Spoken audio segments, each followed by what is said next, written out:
Če vzamemo bitje, ki ima samo eno dimenzijo. Ena dimenzija bo črta, katerakoli krivulja, in tisto bitje ali karkoli že enodimenzijsko bo črtica, ki bo vedela samo o obstoju tiste krivulje in bo lahko šla v neskončnost. Ta prostor enodimenzijski je seveda neskončen. Dvodimenzijski prostor je to neka superficie. Površina, ki je lahko ravna ali ukrivljena. Zdaj, bitje, ki ima dve dimenzije, bo šel po tisti površini gor, ampak ne bo vedel, da obstoja gor ali pa dol, kakor že, ne? Gre pod tistem in bo šel nedogled. Tak prostor je tudi lahko neskončen.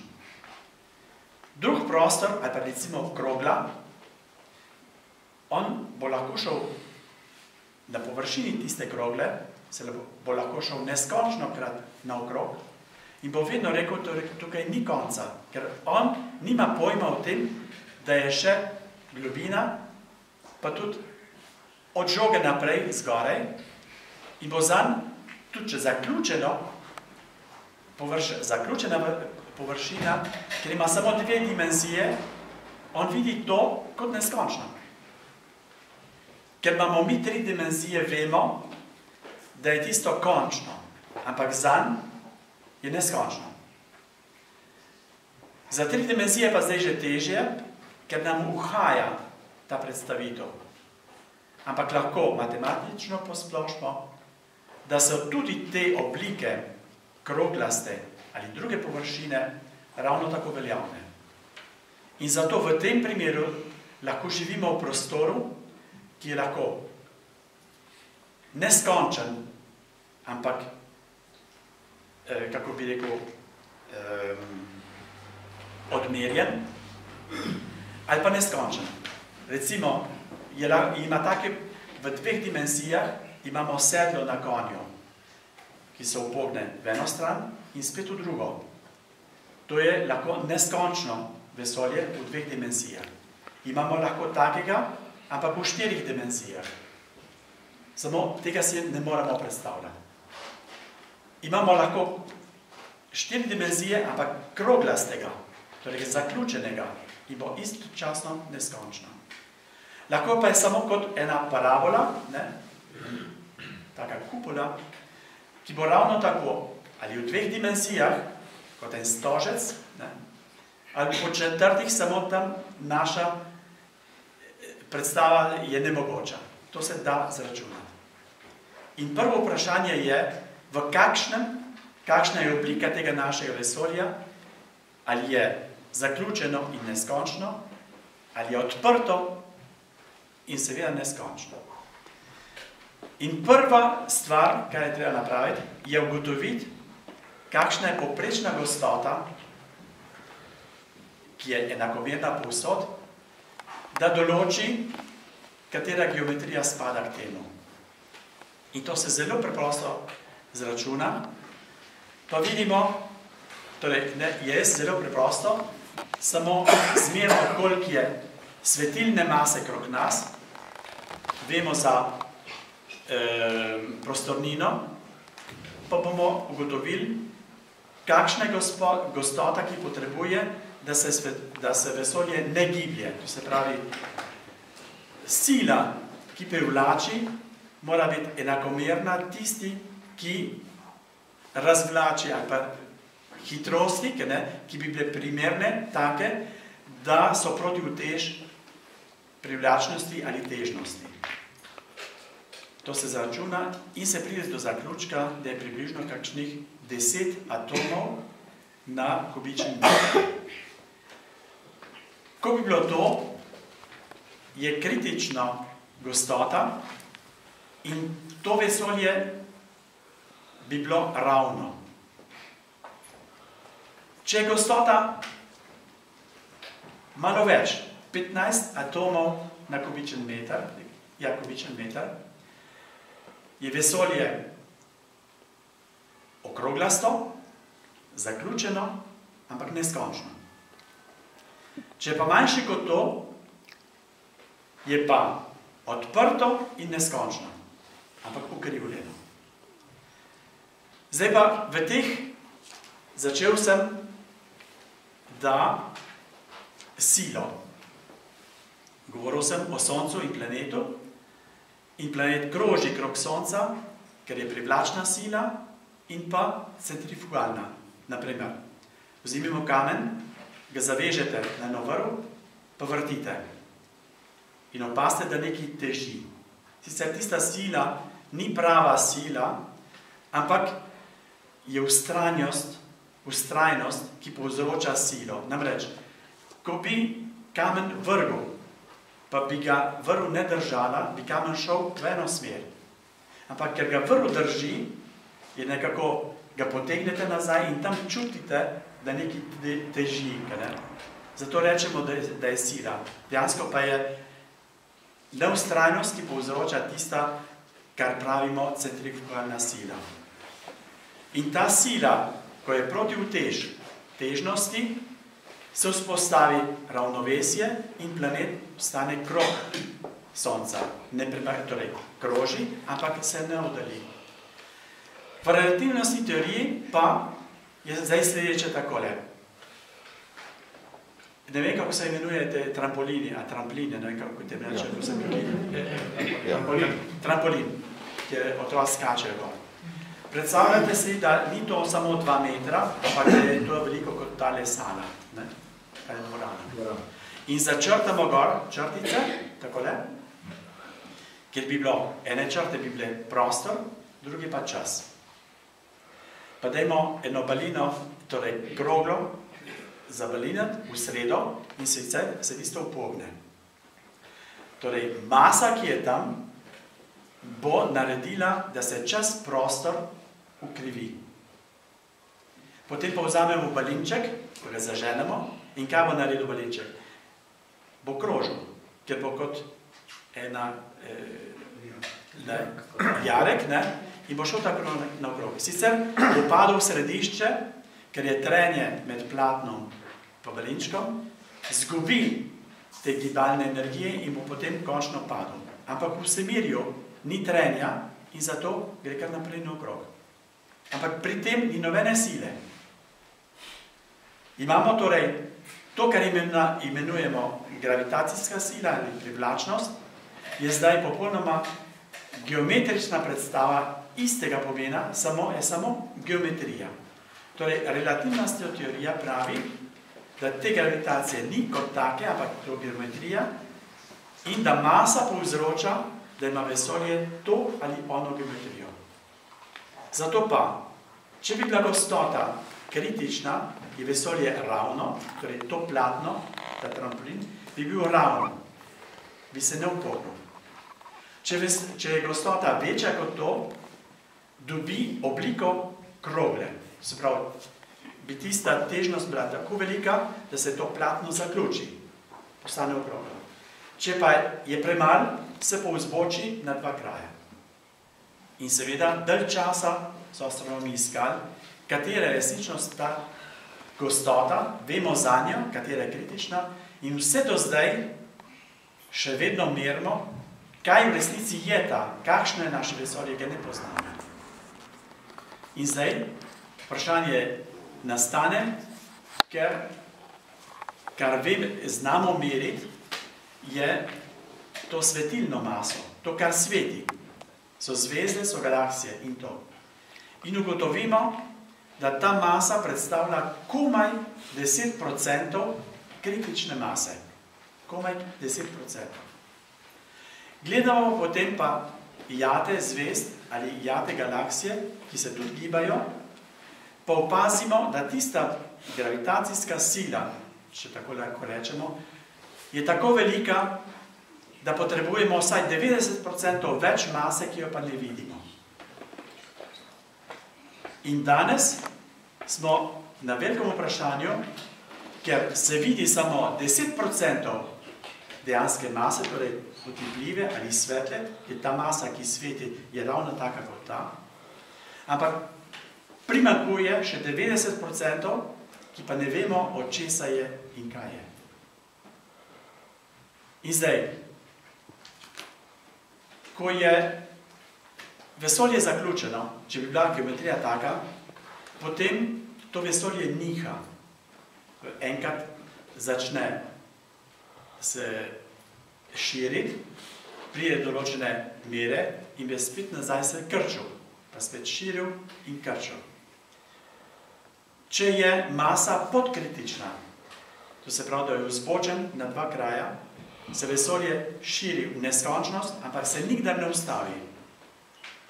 Če je pa masa podkritična, se pa tudi širi, ampak se nekdaj v neskončnosti ustavi. In danes ne vemo, kako se to giblje. Vemo, da se giblje, ker že leta 1920 so zmerili hitrosti galaksij in se opaža, da se te oddaljujejo.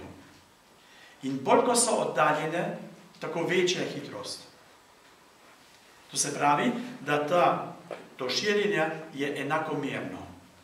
In ko merite večje razdalje, čas je isti, hitrost je prostor deljeno čas, bolj ko oddaljen, večja je hitrost. Največja je svetlobna. Torej, na meji tega vsega se oddaljuje svetlobno hitrostjo. Ampak zadnje čase, torej zdaj komaj nekaj let, so pa opazili, da to širjenje ni enakomerno, ampak acelerado, pospešeno, da gre s večjo hitrostjo. To se pravi, da ni samo, da to nekaj povzroča, da ta hitrost se veča. Torej, ko gledamo daleč, namesto da bi bilo enakomerno to širjenje, se pa dejansko hitrejše širi. In na tem nastane pojem črne energije. In tiste mase, ki primankuje, ki ne vemo, kaj je, pa temu pravimo črna masa. Sicer to niso črne luknje. Masa, masa ne moramo reči drugačne, za katere ne vemo, kakšna je narava, temu pravimo črna masa. Za to maso, ki jo pa poznamo, iz katere smo mi tudi narejeni, je pa to spada pod teorijo, ki jo poznamo kot standardno, in ta predvideva, da obstojajo določeni delci, ki so nastali pri začetku razmaha našega vesolja in je 3 družin teh delcev. So elektronski, mionski, tavni. Zdaj pa tako. Teorija, ki najboljše še torej razlaga, kaj se je dogodilo, je to, kar imenujemo Big Bang. Veliki pok, čeprav ni bilo nobenega poka, to je samo prispodoba. Ampak v določenem trenutku se je nekaj zgodilo, da je neskončno vesolje, že dimenzija sama je bila neskončna, z neskončno gostoto in neskončno vroče je začel razmah. Recimo, da bi človek rekel čas 0, do časa sekunde deljene s številom, ki ima 43 ničel, fizika ne more tam čisto nič povedati, ker za take gostote velja kvantna teorija, ne pa relativnostna, in tam se torej obe se tam nehata. Za nas je to jezik, ki bi ga morali uporabljati, ki ga nihče ne zna, tako rekoč. Torej, od časa nič pa do tiste malenkosti sekundo deljeno številom, ki ima 43 nič, ne moramo čisto nič povedati. Od tam naprej, pa recimo do časa, ko bi bila sekunda deljena število, ki ima samo 33 ničel, se pa lahko začne govoriti. In kaj se je tam zgodilo? V tistem trenutku, tako kratkem, je bilo možno, da delček, ki bi bil velik kot atom, je v tistem hipu zadobil prostornino ene žoge.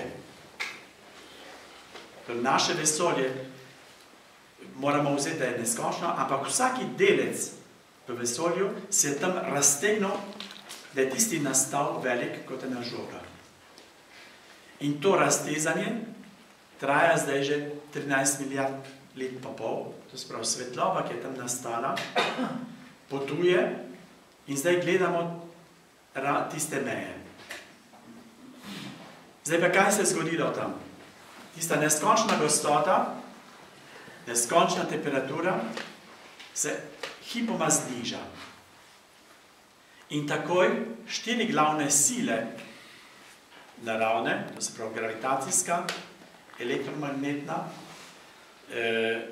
jedrske močne in jedrske šibke, so tvorile v tistem trenutku eno samo silo, eno samo identiteto. V tistem prvem hipu se gravitacijska loči od druge 3. In tam nastanejo že prvi delci. Te delci so kaj? Je svetloba, ki se pretvaja v maso in antimaso, ali materijo, antimaterijo, se spajajo in spet nastane svetloba, svetloba postane materija in tako dalje. Ampak ravno toliko materije kot antimaterije nastane tam. To je točno ravnovesje. Malo naprej je še drugi fazni pristop, kot temu rečemo. Kaj je to fazni pristop?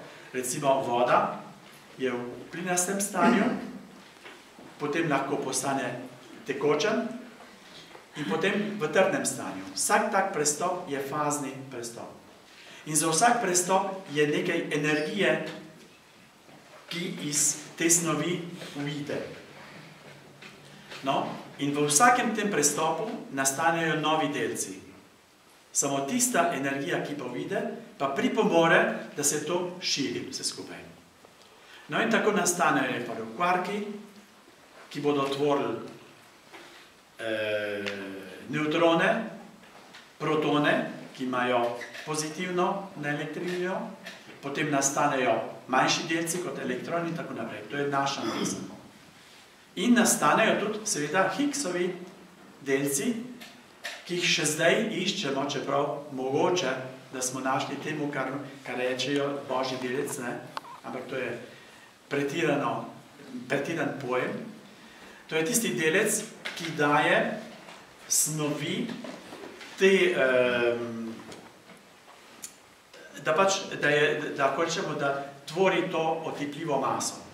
Da je to masivno, tako, je tisti delec, ki to omogoči. In kaj je to delec? Recimo, da bi v tej dvorani, tako kot smo razporejeni, ker naenkrat pride en znameniti igralec ali pevec, nekaj, in vsi grejo k njemu. V tistem trenutku te, ki smo nepomembni, postanemo pomembni, ker je gruča tam nastala. Tista gruča je delec.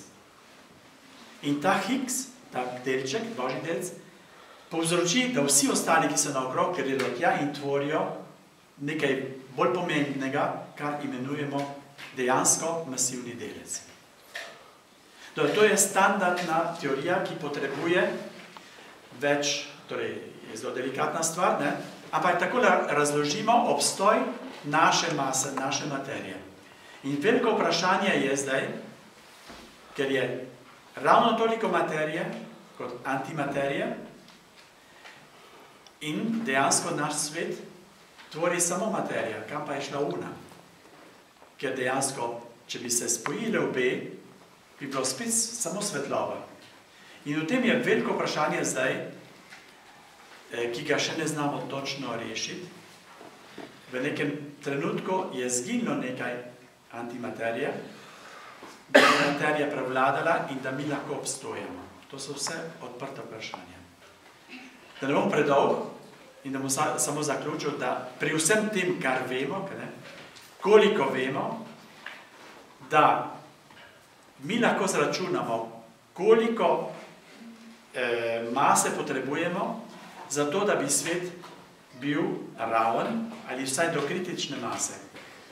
Poznamo, kakšna je narava te materije, s katere smo mi narejeni, nimamo pa pojma, kaj je ono, ki mu pravimo črna masa, še manj pa črna energija. In zdaj, kvantna teorija, ki je dejansko ona, tista, ki razpisuje, kako se delci, torej iz česa pride, kakšne elektrine, vse to, predvideva, da energijo, ki potrebuje za to, da delci nastanejo, je tako velika, da je to število, ki bi bilo primera današnjega vesolja, to sprav 13,5 milijard svetlobnih let, deljeno na primerov elektrona. To je število, ki ima 120 ničel. Dejansko bi moralo biti samo 90%. Torej vidite, da tista 0,9 ali pa število, ki ima 120 ničel, postavlja vso naše znanje nekako na glavo. Torej v tem se danes gibe vso naše, kako bi rekel, študije, opazovanja in iščemo podatke sem in tja, da bi dognali, kaj je eno, kaj je drugo, kako bi se vse te naše teorije spoznanja lahko izpopolnilo. Torej samo to.